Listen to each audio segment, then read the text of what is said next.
শুভ সকাল বন্ধুরা, তোমরা সবাই কেমন আছো? আশা করি খুব ভালোই আছো। আজকের সকালটা পুরো অন্যরকম। তো দেখো, সকাল সকালই চলে এলাম রান্নাঘরে রান্না করতে। ঘুম থেকে উঠে বাসি কাজটা করে ফ্রেশ হয়ে নিয়ে চলে আসতে হয় প্রতিদিনের মতো রান্নাঘরে রান্না করতে। ছেলের সকালে স্কুল, তো রান্না করতেই হবে। 12টায় স্কুল ছুটি দেয়, তো ছেলেকে না খাইয়ে পাঠালে হয় না। অনেকেই না খাইয়েই পাঠায়। আমি ভাবি সেই 12টার সময় আসবে, শুধু টিফিনে হয়তো ওর পেট ভরবে না, তাই ওকে আমি খাইয়েই পাঠাই। তো আমার ছেলের আজকে পছন্দের জিনিস রান্না হচ্ছে, চিংড়ি মাছের মালাইকারি। ও খুব পছন্দ করে চিংড়ি মাছ খেতে, ডিম, মাছ, মাংস এসব খেতে ও খুব ভালোবাসে। তো দেখো, এখনও ছেলে ওঠেনি। ওকে প্রত্যেক দিন আমার তুলতে এতটা কষ্ট হয়। প্রথমবার ডাকবো তো উঠবেই না। প্রথমে ডাকবো, ডেকে যাব, তারপরে ও আবার ঘুমাবে। আর এই জামা কাপড়গুলো আমি কালকে কেচে রেখেছি, ভাঁজ করার টাইমই পাইনি। কারণ সে সকালে স্কুল চলে যাই, আসি 12টার সময়। এসে হয়তো ঘরটা মুছলাম, স্নান করলাম, পুজো দিলাম, তার মধ্যে ছেলেকে স্নান করাই, খেতে খেতে তাই আমাদের 2টো বেজে যায়। 2টোর পরে ছেলে ঘুমায়, আমি একটু ঘুমাই, তারপরে উঠি, সন্ধে হয়ে যায়, টিউশন মাস্টার আসে। এই করতে করতে সারাদিন কেটে যায়। সন্ধ্যেবেলা আবার ওকে বসাই, হোমওয়ার্ক আছে স্কুলে করাই, এরপরে দিন কেটে যায়। কী করা যাবে, ছেলেকে মানুষ করতে গেলে এইটুকু তো করতেই হবে। আর এখানে আমি প্রথমে নারকেলের দুধ দিয়েছি, তারপরে এখন গরুর দুধ দিলাম। আর আমি যে মশলাগুলো করি সেগুলো আমি সব রাতে করে গুছিয়ে রাখি। নারকেলের দুধটা আমি রাতেই বের করে রেখেছি। মশলা, আদা রসুন যে বাটাটা, সেটা আমি সব রাত্রে করে গুছিয়ে রেখেছি। কী বলো তো, রাত্রে করে গুছিয়ে রাখলে সকালে উঠে মানে একটু হয়তো হেল্প হয়, যে তাড়াতাড়ি হয় কাজটা আর কি। যেহেতু আমার 8টার মধ্যে স্কুলে পৌঁছাতে হবে, সকালে আমি তাও 5:30টার মধ্যে উঠে পড়ি। উঠে সব কাজ গুছিয়ে, তাও পেরে উঠি না, কোনো দিন তাও লেট হয়ে যায়। তা আমার ছেলেকে এখন আবার তুলতে যাচ্ছি, এখনও ওঠেনি।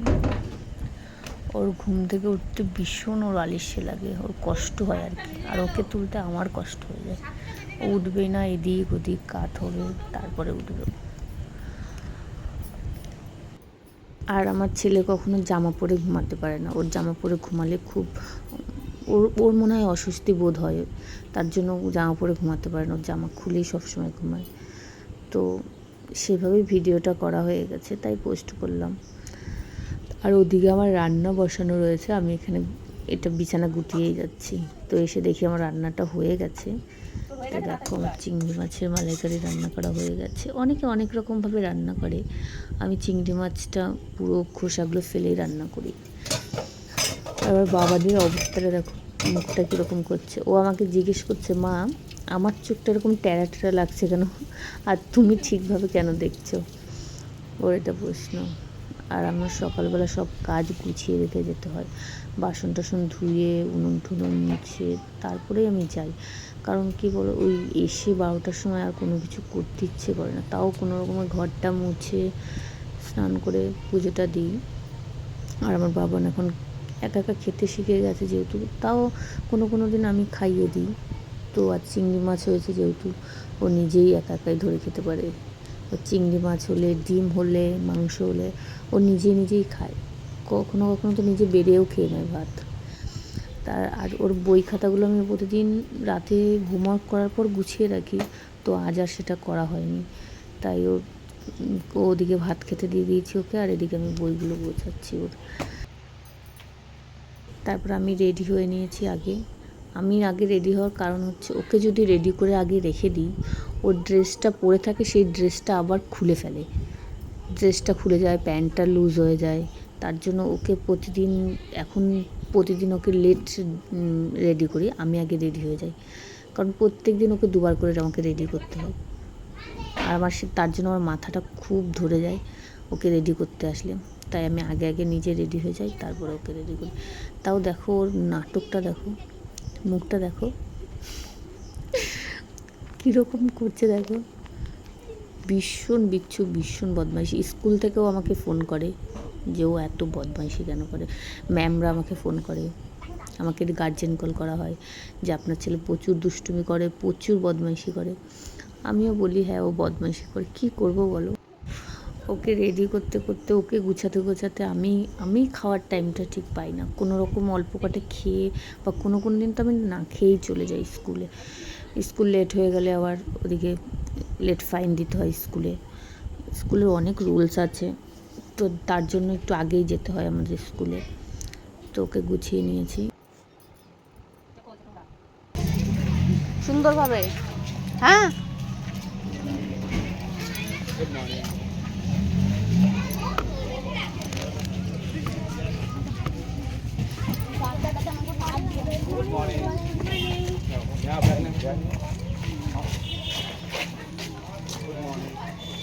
আরে তাড়াতাড়ি যা, তাড়াতাড়ি যা।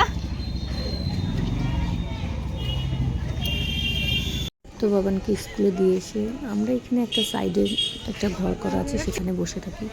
তো আজ বসে রয়েছিলাম সেরকমই। তো আজকে দেখতে পেলাম একটা গাড়ি এসে দাঁড়িয়েছে, এত বড় একটা বেগুন। তোমরাও হয়তো দেখোনি কখনো এত বড় একটা বেগুন। তো বেগুনটার সঙ্গে সবাই সেলফি তুলছিল, আমিও দেখলাম, আমিও তুলে নিলাম ভিডিও। তো বাড়ি চলে এসেছিলাম, বাড়ি এসে স্নান করিয়ে দিয়েছি ওকে। ও আবার বৃষ্টির মধ্যে দৌড়োদৌড়ি করছিল। তো দৌড়োদৌড়ি করতে গিয়ে দেখো পড়ে গিয়ে কী অবস্থা, হাত কেটে ফেলেছে।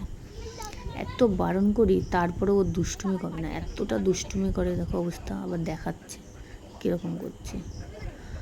আর তো আমার এদিকে ভীষণ ঘুম পেয়ে গেছিলো, আমি ঘুমিয়ে পড়েছিলাম, বাবানও ঘুমিয়ে পড়েছিল। তো তারপরে 5টা উঠেছি, তখন মনে হয় 5টা সাড়ে 5টা বাজে। তো ওকে দুধ দিয়ে দিলাম, সন্ধে হয়ে গেছে। তো দুধ খেতে বলছে, ও বলছে আমার হাতে ব্যথা করছে। এত নকশা করে দুধ খেতে গেলে ও। তারপর দুধ খেয়েটে ওকে নিয়ে বই হোমওয়ার্ক ছিল, পড়তে বসে রীতিমতো বদমাইশি করছে।